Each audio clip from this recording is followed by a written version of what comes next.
네, 안녕하십니까. 이제 블로그에 있는 건데, 그 산불 피해지에 대한 그 보건에 대해서 개인적으로 이렇게 언급한 것을 한번 보겠습니다. 우리 수험 공부하시는 분들도 이렇게 블로그에 있는 것을 이렇게 어느 개인 한 사람의 그 주장을 보면서 또 나름 우리가 자기 스스로 또 생각하고 있는 것을 갖다 이렇게 연관지어서 한번 생각을 해보게 되면 시험 볼 때 답안 작성할 때 굉장히 그 답안의 양이 많아질 수가 있고 쓸 수 있는 기사거리가 많으니까 한번 보겠습니다. 동해안 산불 피해지 인공보건과 자연보건에 대하여 동해안 산불 피해지 인공보건과 자연보건에 대하여 이제 소고를 이제 나타낸 것입니다. 동해안 산불 피해지의 보건 방법을 언급하면서 인공보건지가 토양 교란에 의해서 자연보건지에 비하여 2001년 9월 강우 후에 20배, 2002년 태풍 루사 직후에 2000배의 토사 유출이 많이 일어났으므로 많은 예산을 들여 인공보건하는 것은 많은 문제가 많다고 하는 것은 대단히 위험한 생각이다.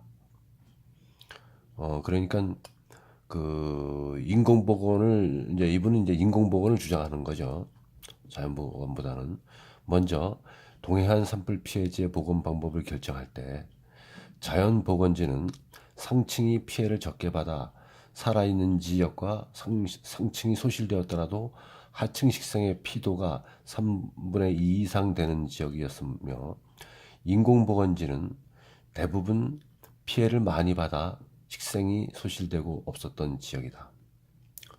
다시 말하면 자연보건지는 활렵수가 많이 생육하고 있던 지역으로 인공보건지에 비하여 상대적으로 토양의 습도가 높은 지역이거나 위치적으로 산록 또는 계곡부에서 원래부터 식생의 생육 조건이 양호하거나 지형적으로 침식이 덜 일어나는 지역이 많았다.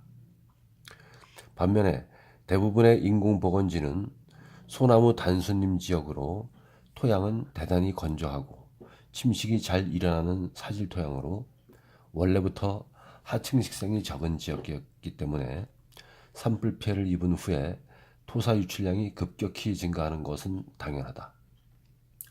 그렇기 때문에 이러한 지역에서 토사 유출량의 증가 원인이 인공보건에 의한 토양 교란 때문이라고 단정하는 것은 대단히 위험한 논리이다. 여기 이제 토양 교란 이런 얘기 나오네요. 우리가 이제 생태계 교란, 뭐 이렇게 산림 교란 이거 나오지 않습니까? 그러면 이제 산사태 완전히 무너져서 이제 산림이 없어지는 것, 그리고 산불, 산불 나서 이제 그 숲의 형태가 바뀐 것, 또는 개벌 작업, 모두배기 이런 것은 이제 그 일종의 교란이죠, 교란. 인공보건 방법 중에는 자연보건의 원리를 활용하는 맹아갱신이라든지 중요한 것이네요. 인공보건 방법 중에는 자연보건의 원리를 활용하는 맹아갱신이라든지 참나물 위에서 이렇게 맹아가 나오는 거죠. 또는 종자가 떨어진 것이 갱신되는 천연하종갱신 등이 있으며 이러한 방법을 적용할 수 없을 때 종자나 묘목을 이용하여 식생을 도입하게 된다.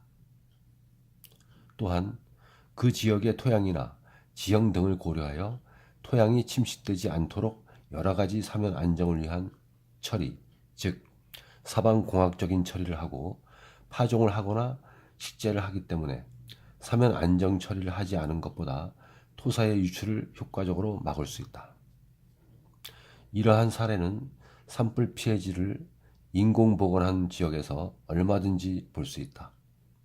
그러므로 자연보건지와 인공보건지는 원래부터 토양 및 식생의 생육 상태가 달랐기 때문에 그러한 요인들을 고려하지 않은 단순 비교는 잘못된 것이다.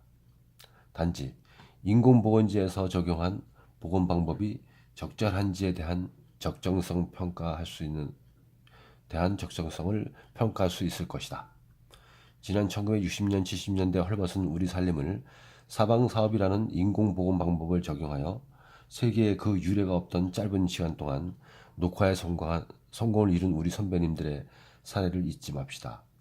자연복원을 한다고 그대로 두었다면 현재 푸른 산을 우리가 볼 수 있었을까요? 그러니까 이분은 이제 주장이 인공복원을 해야 된다 그런 것 뜻입니다. 인공복원도 매각갱신도 하는 것도 다 인공복원이죠. 예.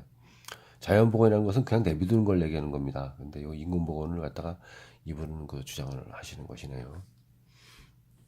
자, 산불 폐해지에 대해서는 이제 산불이 나게 되면 이제 토양 저번에 말씀드린 것처럼 토양 접합력 서로 이렇게 뭉쳐서 이렇게 있는 그런 힘이 이제 낮아지게 됩니다. 그 이유는 간단하죠.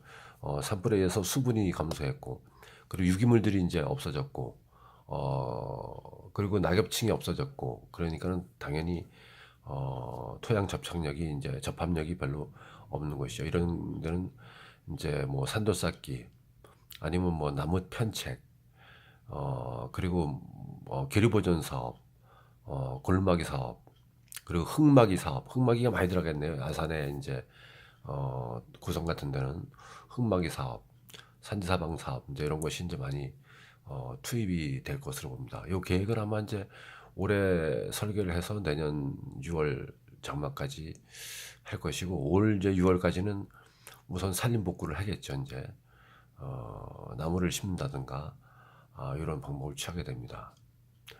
동해안 산불이 너무 이제 심하게 났으니까 요 다음 시간에는 그 산불과 토양의 변화, 산불과 토양의 관계에 대해서 한번 언급을 다음 시간에 한번 해보겠습니다.